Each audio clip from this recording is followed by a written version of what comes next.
പൂർണ്ണമായി വളർച്ച മുരടിച്ച മുടിവേരുകളിൽ പോലും ശക്തമായ മാറ്റം കൊണ്ടുവരാൻ വേണ്ടിയിട്ട് നമ്മുടെ ചെമ്പരത്തിപ്പൂവിന് കഴിയും കേട്ടോ. വെറും 5 ഇതളിൻ്റെ ചെമ്പരത്തിപ്പൂ 5 എണ്ണം മതി കേട്ടോ. സിമ്പിളായിട്ട് മുടി വളർത്താൻ ഇത്രയും തന്നെ ധാരാളം. വെറും 5 ചെമ്പരത്തിപ്പൂ കൊണ്ട് തന്നെ നമുക്ക് ഒരു ഹെയർ ടോണർ ഉണ്ടാക്കാൻ വേണ്ടിയിട്ട് പറ്റും കേട്ടോ. അതും നമ്മുടെ മുടി പൂർണ്ണമായി വളർച്ച മുരടിച്ച് പോയി എന്ന് നിങ്ങൾക്ക് തോന്നിക്കഴിഞ്ഞാൽ ഈ ഒരു സാധനം വീട്ടിലുണ്ടെങ്കിൽ ഉപയോഗിച്ച് നോക്കാൻ വേണ്ടിയിട്ട് മറക്കരുതേ. അപ്പോൾ ഈ ഒരു ഹെയർ സൊല്യൂഷൻ ഉണ്ടാക്കാൻ വേണ്ടിയിട്ട് നമുക്ക് ആദ്യം വേണ്ടത് 5 ചെമ്പരത്തിപ്പൂവാണ്. അതിനുശേഷം ഞാൻ 1 ഗ്ലാസ് കഞ്ഞിവെള്ളം എടുക്കുന്നുണ്ട്. തെളിഞ്ഞ കഞ്ഞിവെള്ളമാണ് എടുക്കുന്നത്. അത് നമുക്കൊരു പാത്രത്തിലേക്ക് ഒഴിച്ചു കൊടുക്കാം. കട്ടി കുറഞ്ഞ കഞ്ഞിവെള്ളം എടുക്കുകയാണെങ്കിൽ അതാണ് ബെസ്റ്റ്. കട്ടി കൂടിയ കഞ്ഞിവെള്ളമാണെങ്കിൽ നിങ്ങൾ എത്ര കഞ്ഞിവെള്ളമാണോ എടുത്തത് അതിൻ്റെ ഇരട്ടി വെള്ളം ചേർക്കാൻ വേണ്ടിയിട്ട് മറക്കരുതേ. ഇപ്പോൾ ഞാൻ തെളിഞ്ഞ കഞ്ഞിവെള്ളം എടുത്തത് കൊണ്ട് വെള്ളമൊന്നും ചേർക്കുന്നില്ല. ഇനി ഈ വെള്ളം ഞാൻ ഒന്ന് തിളപ്പിച്ചെടുക്കുന്നുണ്ട്. പൂർണ്ണമായി വളർച്ച മുരടിച്ച മുടിവേരുകൾ പോലും ശക്തമായ മാറ്റം കൊണ്ടുവരാൻ വേണ്ടിയിട്ട് നമ്മുടെ ചെമ്പരത്തിപ്പൂവിന് കഴിയും കേട്ടോ. കഞ്ഞിവെള്ളം നല്ലവണ്ണം തിളച്ച് വരുന്നുണ്ട്. ഇനി അതിലേക്ക് ഒരു 3/4 സ്പൂണ് ഉലുവ ഇട്ട് കൊടുക്കുന്നുണ്ട്.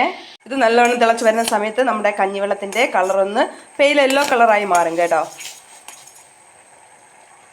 3/4 സ്പൂൺ എന്ന് പറയുമ്പോൾ ചില ആൾക്കാർ പറയും, എന്തിനാ ഉലുവയൊക്കെ വില കുറവല്ലേ, കുറച്ച് കൂടുതൽ ആഡ് ചെയ്യുമെന്നൊക്കെ പറയാറുണ്ട്.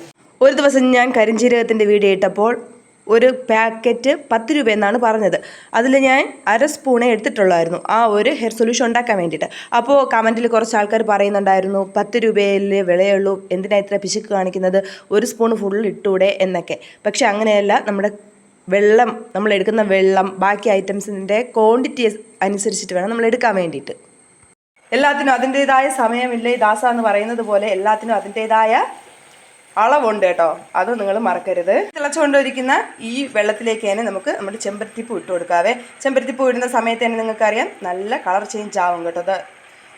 ഇത് വെള്ള ചെമ്പരത്തിപ്പൂവായി മാറും. ഇപ്പോൾ ബാക്കി ചെമ്പരത്തിപ്പൂ നമുക്ക് ഇതുപോലെ ഒന്ന് ഇട്ട് കൊടുക്കാം കേട്ടോ.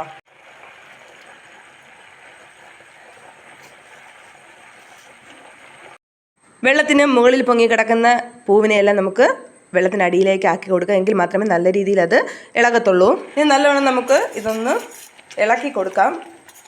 ഈ ചെമ്പരത്തിപ്പൂവിൽ കുറച്ച് കളറൊക്കെ ഉണ്ട്, അതും കൂടി ഇതിലേക്കൊന്ന് ഇറങ്ങാൻ വേണ്ടിയിട്ടാണ്. ഒരു 5 മിനിറ്റ് ഇങ്ങനെ തന്നെ നമുക്ക് ലോ ഫ്ലെയിമിലൊന്ന് ഇതിനെ തിളപ്പിച്ചെടുക്കാം. അപ്പോൾ ഞാൻ ഫ്ലെയിം ഓഫാക്കി കൊടുത്തിട്ടുണ്ട്. ഇതിന് നമുക്ക് ഒരു പാത്രത്തിലേക്ക് അരിച്ചൊഴിക്കാവേ. നമുക്ക് ഇത്രയും വെള്ളം കിട്ടിയിട്ടുണ്ട്. ഈ ഒരു വെള്ളം എന്ന് പറയുന്നത് തണുത്തതിന് ശേഷം കുളിക്കുന്നതിനൊരു 10-15 മിനിറ്റ് മുമ്പേ തലയിൽ അപ്ലൈ ചെയ്ത് നമുക്ക് നോർമൽ വെള്ളത്തിൽ കഴുകി കളയാം കേട്ടോ. പൂർണ്ണമായും വളർച്ച മുരടിച്ച മുടിവേരുകൾക്കാണ് ഈ ഒരു ടോണർ ആവശ്യമായിട്ട് വരുന്നത്. ഇനി ഇതിലേക്ക് നമുക്ക്, നിങ്ങൾ സാധാരണ ഏത് ഹെയർ ഓയിലാണോ തലയിൽ തേക്കുന്നത് അത് ഇതിലേക്ക് ആഡ് ചെയ്ത് കൊടുക്കാവുന്നതാണ്. ഞാൻ ഇപ്പോൾ ഇതിലേക്ക് ആഡ് ചെയ്യുന്നത് ഡാബർ ആംലയാണ് കേട്ടോ. ഞാൻ ഡാബർ ആംലയാണ് ഉപയോഗിക്കുന്നത്. അതുകൊണ്ട് ഡാബർ ആംലയാണ് ആഡ് ചെയ്ത് കൊടുക്കുന്നത്. ഒരു 2-3 തുള്ളി, അത് തന്നെ ധാരാളമാണ് കേട്ടോ. 2-3 തുള്ളി ഇതിലേക്ക് ആഡ് ചെയ്ത് കൊടുത്ത് നല്ലവണ്ണം മിക്സ് ചെയ്ത് തണുത്തതിന് ശേഷം തലയിലേക്ക് സ്പ്രേ ചെയ്ത് ഞാൻ നേരത്തെ പറഞ്ഞതുപോലെ കഴുകി കളയാവുന്നതാണ്. ആഴ്ചയിൽ ഒരു 2 ദിവസങ്ങളും കുറഞ്ഞത് നിങ്ങളിതൊന്ന് ട്രൈ ചെയ്ത് നോക്കണം കേട്ടോ. എങ്കിൽ മാത്രമേ നിങ്ങൾ ഉദ്ദേശിക്കുന്ന രീതിയിൽ റിസൾട്ട് കിട്ടത്തുള്ളൂ. അപ്പോൾ അത് പുതിയൊരു ടിപ്പായിട്ട് കാണാം.